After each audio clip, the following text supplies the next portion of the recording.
Benvenuti viandanti nello spazio Fimutau. Oggi siamo tornati nel corso di matematica elementare, siamo alla seconda lezione del corso e andremo a parlare di relazioni e di come effettivamente, continuando il discorso dell'altra volta, di come le relazioni rappresentino poi l'oggetto fondamentale per costruire la matematica. Ricordando dunque le cose dette la scorsa volta, abbiamo parlato degli oggetti e di come gli oggetti siano delle costruzioni teoriche e di come poi effettivamente abbiamo riconosciuto negli oggetti qualcosa che potremmo chiamare dei contenitori di proprietà.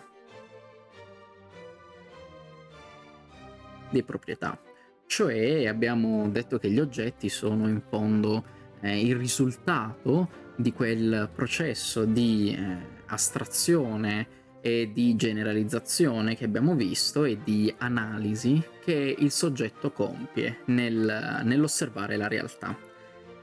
Andando a formalizzare poi in termini più logici e matematici quello che un oggetto è, abbiamo detto che noi possiamo dare all'oggetto un nome.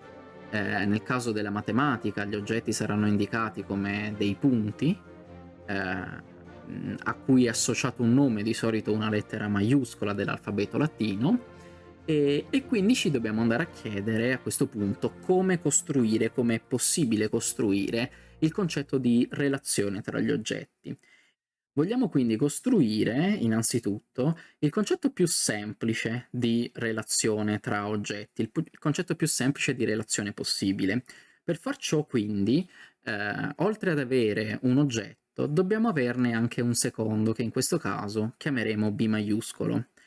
E dunque possiamo in maniera già formale, già abbastanza avanzata, iniziare a rappresentare la relazione come una freccia, la quale connette l'oggetto A all'oggetto B. Quindi abbiamo essenzialmente due oggetti, i quali sono contenitori di proprietà, o in termini più generali contenitori di informazioni, i quali vengono messi in relazione, quindi i quali vengono in una qualche maniera uniti da una freccia, da una relazione che chiameremo in questo caso φ, che è rappresentata da una freccia. Come possiamo vedere, la freccia in questa rappresentazione possiede una sua direzione, quindi sappiamo che della informazione di A in una qualche maniera sta fluendo attraverso φ, attraverso questa freccia, nelle informazioni di B. Quindi potremmo quasi dire, in termini molto fisici, che in una qualche maniera A sta cambiando l'informazione di B, anche se non è proprio così. Quindi, in questo senso, le nostre relazioni, in termini molto formali, come possiamo vedere, tendono ad unire, a legare contenitori di proprietà, tendono ad associare le informazioni contenute nei due oggetti. Rendendo le cose lievemente più formali, andando quindi a dare una definizione e dei termini che sono più matematicamente intesi, matematicamente usati, quindi andando a definire le relazioni come le stiamo intendendo noi, andiamo a scrivere questa definizione.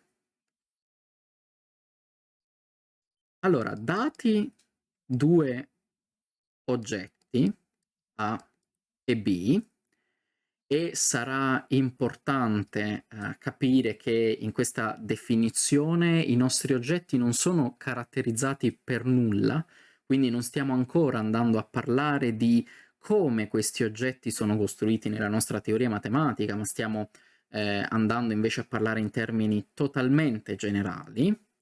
Quindi, dati due oggetti A e B, possiamo definire una relazione, o il termine utilizzato in matematica è la parola mappa, Quindi possiamo andare a definire una mappa φ tra A e B come quella entità, quindi stiamo in questo caso andando a parlare di qualcosa di un po' più generale, di un semplice oggetto, che possiede queste 3 informazioni. Allora, P, quindi la nostra mappa, è caratterizzata da 3 cose diverse. La prima informazione che Φ possiede è il cosiddetto dominio di Φ. Il dominio di Φ è essenzialmente l'oggetto da cui Φ parte. Abbiamo detto prima infatti che Φ era una relazione direzionata, quindi una sorta di flusso che nel nostro caso specifico partiva da A e arrivava a B. Quindi in questo caso il dominio di Φ sarà proprio A.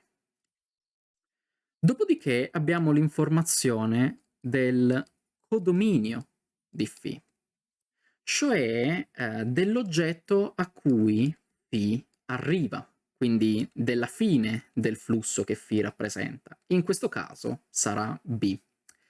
Ed infine abbiamo qualcosa di molto particolare, che molto spesso non è codificato perché è formalmente difficile da codificare, che è quella che in termine generale chiameremo azione di Φ. Per andare a definire meglio concettualmente l'azione di Φ, possiamo andare a dire che Φ agisce appunto come una sorta di flusso da A a B dell'informazione. Quindi Φ può trasmettere l'informazione da A a B in maniere diverse e questo caratterizza la sua azione. In questo caso, quindi, Φ potremmo vedere, in virtù della definizione di questi oggetti, Φ come appunto un trasporto di informazione dal dominio al codominio. In questo caso da A a B. Però P può trasportare informazioni differenti da A a B. Quindi può trasportare informazioni differenti da A a B. Cioè, ad esempio, di tutte le informazioni di A, P può in realtà trasportarne solo una, può trasportarle tutte, può modificarle, può trasportarle di differenti, può trasportarne una, può trasportarne tutte. P può anche trasportare l'informazione in maniera differente. Cosa significa questo? Questo significa che se noi possediamo i due oggetti, come prima A e B, possiamo costruire una prima relazione Φ1 che ad esempio trasporta in una determinata maniera tutte le informazioni di A in B, oppure possiamo costruire una seconda relazione tra A e B, la quale trasporta sì sempre tutti gli oggetti, tutte le informazioni da A a B, ma lo fa in maniera diversa. Questo trasporto di informazione lo si deve intendere quindi come una sorta di associazione delle informazioni di A con le informazioni di B. Quindi, da questa semplicissima definizione e caratterizzazione delle nostre relazioni P, in questo caso, delle nostre relazioni tra gli oggetti A e B, che possono essere qualunque tipo di oggetti, qualunque oggetto nelle teorie matematiche, quindi dalle 3 differenti informazioni, quindi il codominio di Φ, il dominio di Φ e l'azione di Φ, che non ha propriamente una sua, diciamo, rappresentazione simbolica, noi possiamo costruire, noi possiamo ottenere tutta la costruzione possibile che riguarda la relazione. Cioè, queste informazioni, chiamiamola azione di phi, queste tre informazioni definiscono in maniera univoca una qualunque relazione all'interno di una qualunque teoria matematica. Questa cosa è importantissima perché, appunto, abbiamo essenzialmente siamo andati a definire, le relazioni come una sorta di contenitore di informazioni organizzate, perché possiamo intendere phi come una sorta di contenitore, tra le nostre due parentesi tonde, di un dominio, di un codominio ed infine di una azione.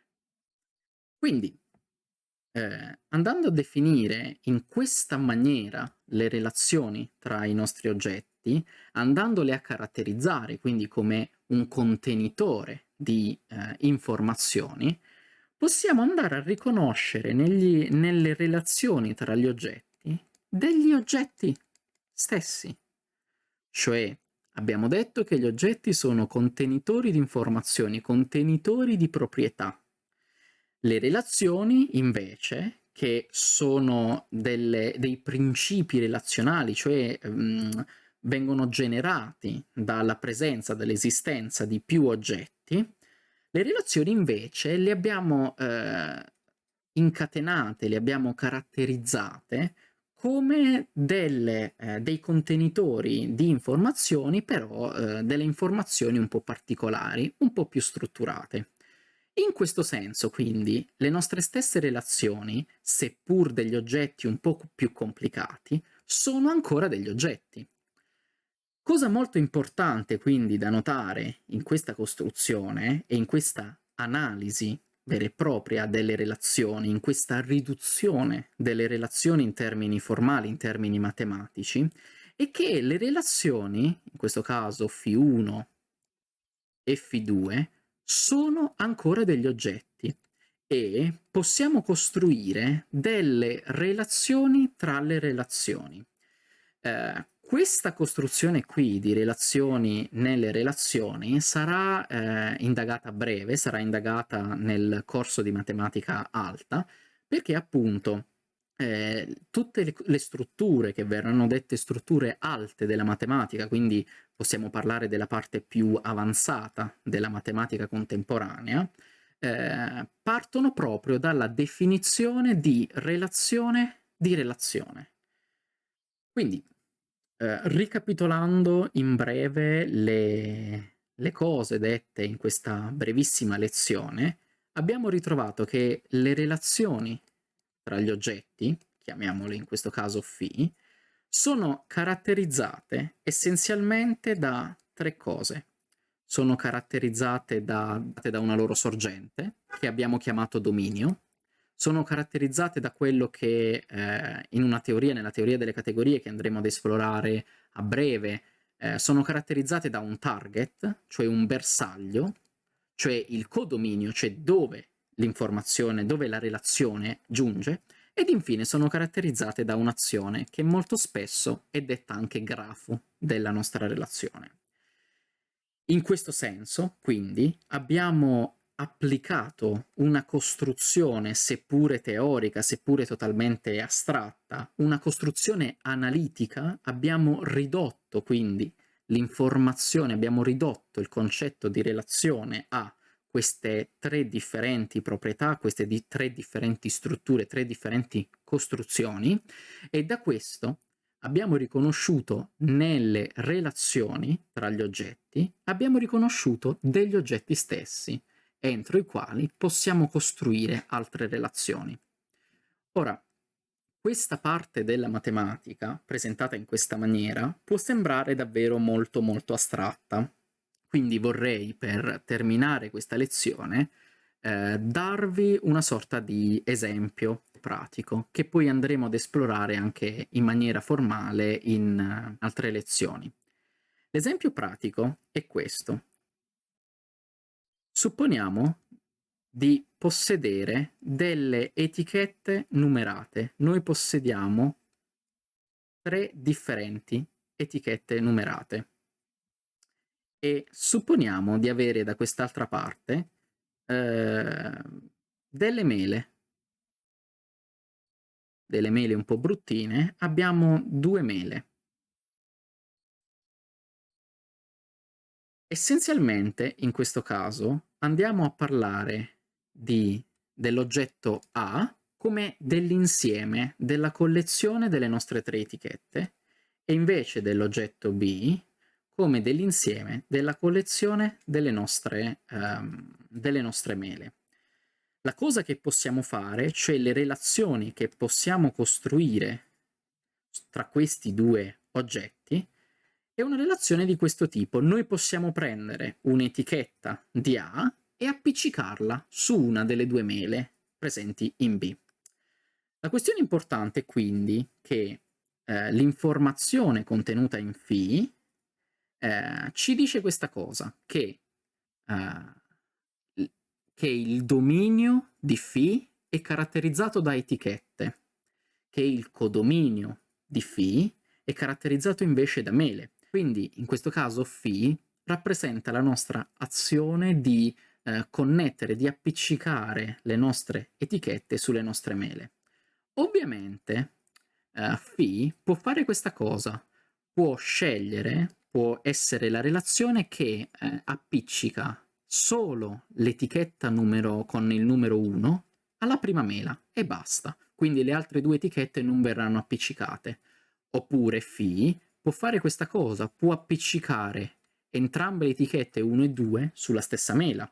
Oppure potrebbe appiccicare entrambe le etichette 1 e 2 su una mela e poi l'etichetta 3 sulla seconda mela.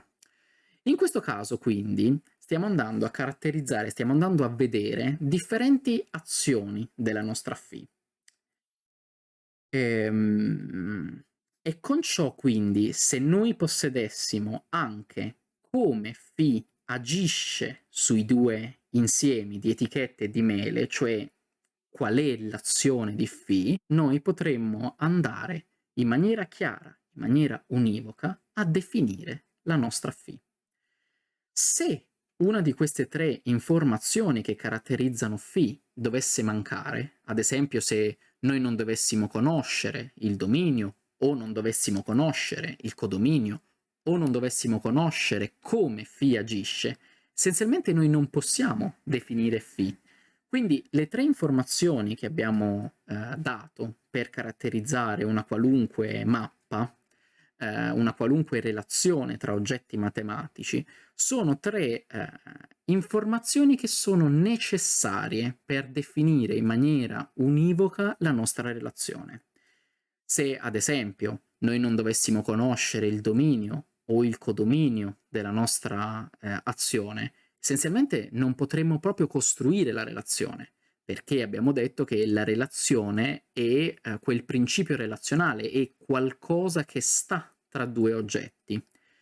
Nel caso in cui invece noi non dovessimo conoscere l'azione, ma dovessimo conoscere dominio e codominio, possiamo costruire tutte le possibilità, tutto lo spazio di possibilità in cui Φ può agire. Cioè possiamo, volendo, costruire tutte le possibili maniere, tutte le possibili azioni con cui Φ può agire.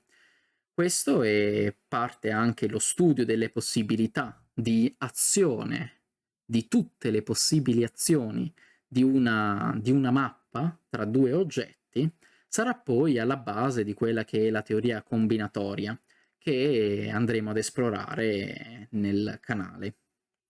Quindi, senza dilungarmi oltre, lasciandovi un po' pensare e riflettere su questa cosa, e invitandovi a commentare, a iscrivervi al canale, a fare domande magari su qualcosa in cui sono stato un po' più incerto o magari che non è stata abbastanza chiara. Vi invito quindi a commentare, a chiederci sulle varie pagine e augurandovi sempre la rivoluzione, Vi saluto.